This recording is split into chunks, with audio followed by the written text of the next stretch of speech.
I'm 38M, a wrestler. I used to compete at a high level. Obviously I don't compete anymore, but I still lift weights and wrestle for fun.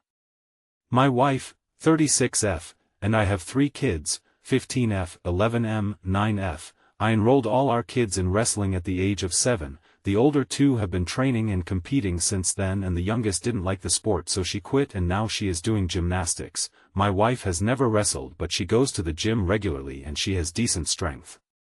Yesterday I was chatting with my wife and the topic of our daughter's wrestling tournament came up, and she asked me what do I think will happen if her and our daughter wrestled, and I told her that she has no chance. She answered, "She is not beating me, I'm much stronger," and I told her, "You can try if you want to, but I'm telling you we'll get ragdolled," and she said, "Okay, let's do it then." So I called our daughter into the backyard and told her that her mom wants to wrestle. They wrestled, while me and the other kids were watching, and just like I told her, my wife got handled with ease.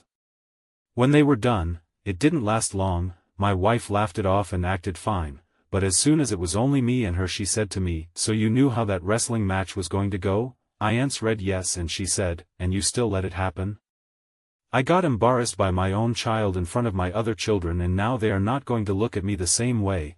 I told her she is the one who asked for it, and the idea that our kids will not look at her the same way is completely false, because I taught our kids to be grateful and respectful in victory and defeat, and I'm pretty sure they have respect for their mother regardless of what happens in a wrestling match. Even after I said she wasn't not convinced and still upset, which is not justified in my opinion.